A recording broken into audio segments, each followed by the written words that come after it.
Before that, there probably wouldn't be a person in this country who doesn't know the name Mabo. Obviously, we're referring to the Eddie Mabo, the man who brought on the High Court case that eventually led to the acknowledgement of native title in this country. Well, Eddie didn't live to enjoy his greatest triumph, but his widow, Bonita, did. A couple of weeks back, while we were shooting our special NAIDOC programs in and around Alice Springs, I caught up with Bonita Mabo, and she was really keen to chat about Eddie and her links to all that he stood for. Lovely to meet you. An honour, in fact. You too. And everything I hear tells me that it may be 10 or 11 years ago since the Mabo decision was brought down, which Eddie wasn't around, unfortunately, to enjoy. You're still hard at it. Yeah, I'm still working hard at it. I won't give up until...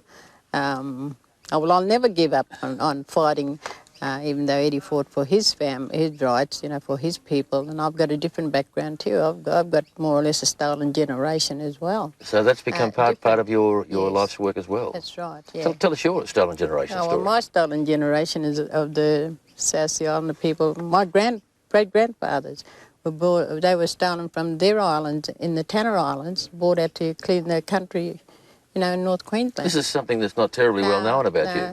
And this is my campaign now for Australia. We call ourselves Australian South Sea Islanders. Right. Was that the same group of people that were referred to as Kanakas? Yes. So that's my fight. So Eddie did it for his people. Yes, Eddie did it for his, and now I'm doing it for mine. When he you're was an amazing team. When he was alive, my children didn't know. They knew I had Southie blood in me, but didn't know. That's all they knew. And now, since Eddie died, well, I said, this is it. Yep. I'm fighting for my people, for the rights of their, you know, of my people. You've also have another campaign. I mean, you were telling me a story earlier about how Eddie, before he died, and when you said when the decision comes down, not if we win, but when. Oh, no, I couldn't say like that to him, because even when he was going through the case, you know, and I say, hey, now, what if...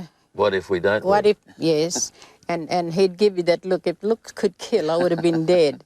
So, yeah, no, that wasn't on for him. He knew, hands down, that he was going to win the case. Yeah, right. Well, he's clearly one of the most determined men in this country's history, yeah. I think. Yeah. He was. And you were close to him the whole time, though. Were there moments when he thought, no, this is not worth the trouble? Oh, no. Never? No, that's what I say. You couldn't say Utterly that. committed all the time? Yes, yes. But this other request he made here, that he thought there should be a national day. That's interesting.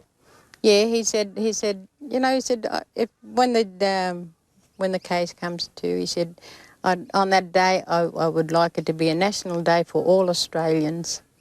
And so this is our campaign. The children and I are going to push to see... A national day holiday. To acknowledge the fact that land native title was there, that terra nullius was a load of old cobblers, and in fact land rights were an Aboriginal right, and should be automatic. Right. And what we call it, Mabo Day? Yes, yes. It's got a ring to it, hasn't it? It's got a ring to it. Changing that. Yeah, Mabo Day. And you've got a petition going. You've given me a piece of paper. Yeah. So you're going to petition the Parliament for the establishment of a national Mabo Day. Yeah. Do you think that that young Indigenous Australians appreciate what Eddie and yourselves went through, the amount of effort that you put into that whole campaign? Well, I think us, the older generation, will have to get to the younger generation and work with them.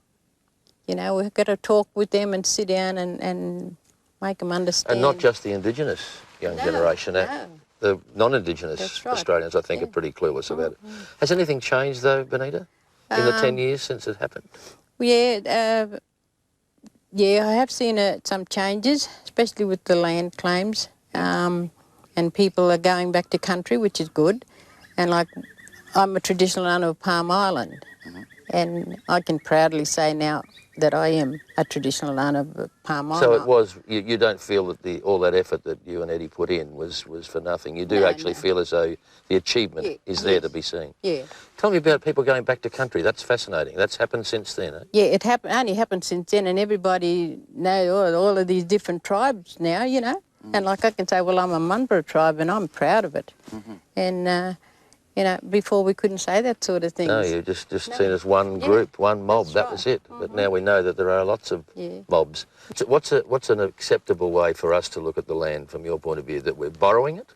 That we're renting it? Or What? What's the best way for non-Indigenous Australians to see themselves where your land is concerned? Well, they're renting it, but we're not getting anything from it. The black people are not getting any compensation or anything. Rent-free. Rent-free, yes. So maybe that's the next debate, isn't it? I mean, compensation was always the great fear, wasn't it?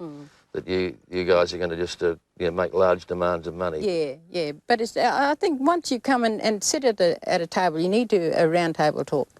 To, like, I don't care who it is, station owners or who. Maybe you could attach that to the whole Mabo Day campaign. Yeah, I reckon. The land rights round table. Yeah. There we are. Bonita, lovely talking to you. You too.